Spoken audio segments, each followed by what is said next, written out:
안녕하세요. 저는 동네에서 작은 카페를 운영하고 있습니다. 사실 저는 뜨개질을 아주 오래 그리고 깊이 사랑해왔어요.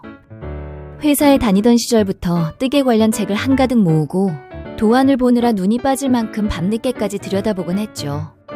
예전에는 일본의 유명하고 독특한 뜨개 도안을 직접 구하려고 일본까지 다녀온 적도 있답니다.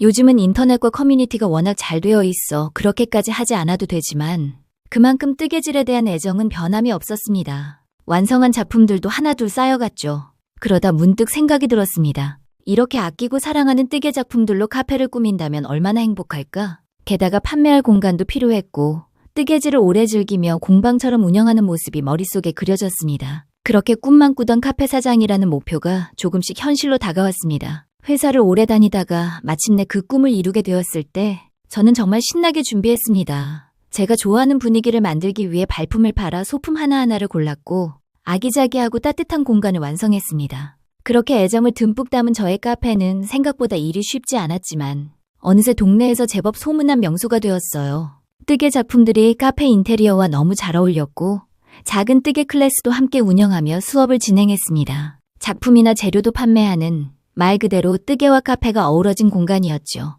클래스는 음료와 간식이 포함된 3시간 패키지, 5시간 패키지, 그리고 3일에서 7일 코스까지 다양하게 구성했습니다. 장소를 편안하게 이용하면서 작품을 완성할 수 있도록 도와드리는 방식입니다. 카페 한쪽에는 단체석이 따로 마련되어 있어 동호회 모임처럼 함께 뜨개를 즐기기에도 딱이었어요. 수업처럼 직접 가르쳐드리기도 했지만 때로는 장소 대여 형식으로 운영하기도 했습니다. 덕분에 카페 매출에도 영향을 주지 않으면서 즐겁게 운영을 이어갈 수 있었죠. 그런데 여기서 작은 문제가 생겼습니다. 클래스 참여자도 아니고 장소를 대여한 손님도 아닌데 일반 손님과는 다른 방식으로 제 카페를 사용하는 한 분이 나타난 거예요. 처음엔 그냥 조용히 책 읽는 손님이라고 생각했어요. 커피 한 잔 시켜놓고 한두 시간 보내는 건 흔한 일이잖아요.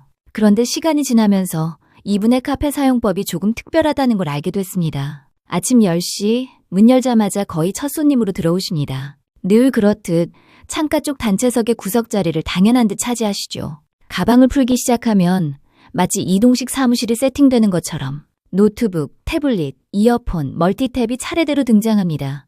멀티탭이 콘센트에 꽂히는 순간 전자기기 4-5개가 줄줄이 연결되고 옆 의자 위엔 가방과 서류 뭉치, 바닥에는 큼직한 전기장치가 자리를 잡아요. 그 전기장치, 처음엔 뭔지 몰랐습니다. 그런데 어느 날 궁금해서 유심히 지켜봤어요. 하루 종일 충전하던 그 장치를 들고 나가더니 매장 밖에서 전기자전거에 딱 장착하더라고요. 아침에 전기자전거를 타고 와서 하루 종일 배터리를 충전하고 저녁에는 완충된 배터리를 챙겨서 타고 집으로 가는 거였어요. 이걸 알고 나니까 참 뭔가 허탈한 웃음이 나더라고요. 주문은 항상 똑같습니다. 한여름 폭염에도 변함없이 따뜻한 아메리카노 한 잔. 오전 내내 커피를 홀짝이며 전자기기를 번갈아 쓰시는데 그 열정이 대단해요. 화면을 뚫어지게 바라보며 무언가를 타닥타닥, 아니 거의 쾅쾅 두드리듯 키보드를 칩니다. 제 카페는 평소 잔잔한 음악을 아주 작게 틀어두거든요.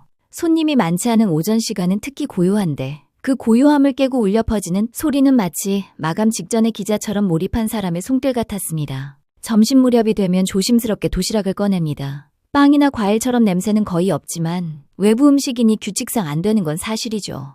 그런데 또 그걸 드실 때 모습이 참 묘합니다. 고개를 푹 숙이고 포크를 숨기듯 들어 한 입씩 조심스럽게 먹는 모습이 왠지 모르게 불쌍해 보이고 괜히 마음이 약해져서 그래, 동네 장사인데 그냥 두자 하게 됩니다. 제가 워낙 여리다는 얘기를 많이 듣거든요. 물론 저 그냥 만만한 사람 아닙니다. 회사 생활 오래 한 40대 초반 아줌마라 참다. 그래도 따끔한 한마디 정도는 거뜬히 할 수 있는 사람이에요.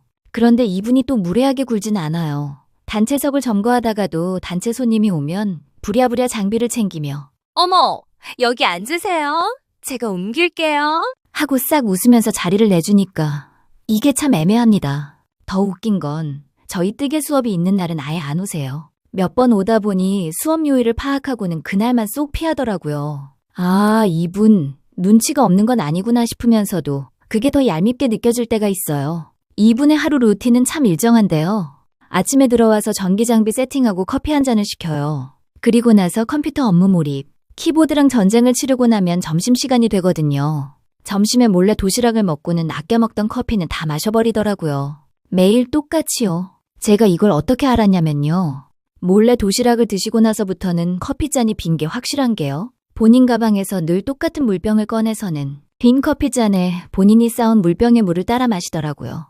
커피 마시듯 홀짝홀짝 물을 마시는데 와, 이걸 뭐라고 해야 할까요? 빈 커피잔에 물을 리필해가며 마시면서는 독서를 시작합니다. 책을 많이 읽으시더라고요. 그렇게 시간을 보내다 해가 지면 화상회의용 헤드셋까지 착용해서 통화와 작업을 병행해요. 가끔씩 영어도 사용하면서 소통하는 통화 내용이 아무리 조용히 말해도 다 들리게 마련입니다. 이런 과정 속에서 바닥에 길게 뻗은 충전 케이블은 다른 손님들이 놀란 표정으로 피해 다니게 만들고요. 대화를 들어보니 프리랜서로 컴퓨터 작업물을 납품하는 일을 하시는 것 같았습니다. 그리고 밤 9시 카페 마감이 다가오면 세상 예의 바르게 커피 너무 맛있게 먹고 갑니다. 하고 인사를 남기고 나가세요. 이분의 입장에서는 집에서 늘어져 있지 않고 규칙적으로 생활하는 갓생사는 프리랜서의 모습이랄까요? 열심히 일하는 직장인 9to6 루틴이에요. 9시까지 계시니 야근까지 포함인 건가요? 이 모든 패턴이 일주일에 4번이나 반복됩니다. 하루 종일 전기도 쓰고 자리를 점유하면서 지불하는 건 커피 한 잔 값뿐. 전기요금도 전기요금이지만 아무리 이분이 눈치껏 비켜준다 해도 장시간 자리 점유로 다른 손님이 그냥 발걸음을 돌리는 경우도 생기니 매출에도 영향이 큽니다. 그냥 제 생각인데요. 카페에 뜨개질하러 오시는 분들도 있고 하니까 아, 이 카페는 오래 있어도 되는 곳이구나. 라고 생각하신 것 같아요. 뜨개질 하는 분들은 한두 시간만 계시다 가거나 메뉴도 알아서 여러 개 시키시다. 지극히 평범하게 카페를 이용하고 계신데 본인이 특이한 걸 본인은 모르나 봐요. 그냥 뜨개 카페니까 오래 있는 게 일상이겠지 뭐. 이런 식으로 생각하시는 건지 정말 알 수가 없네요. 게다가 웃픈 건 제가 월요일에 쉬잖아요. 그날 아침마다 운동을 가는데요. 동네를 지나가다 보면 제 운동 시간에 항상 마주쳐요. 그분을요. 전기자전거를 타고 커다란 백팩을 맨 채 어디론가 향하는 그분을 마주칩니다. 아마 다른 카페로 출근하시는 거겠죠? 백팩 속에는 또 하루를 버틸 장비들이 빼곡히 들어있을 테고요. 그 뒷모습을 보면 이게 참 화가 나면서도 조금은 안쓰러운 마음이 같이 듭니다. 그렇다고 매몰차게 이제 그만 좀 오세요 하기도 애매하고 모른 척하기엔 화도 나고 얄밉습니다. 동네 카페 사장으로서 저는 이 아슬아슬 선 넘는 듯 안 넘는 이분을 어떻게 대해야 할까요? 웃으면서 참아야 할까요? 아니면 사장다운 결단을 내려야 할까요? 요즘 제일 큰 고민입니다.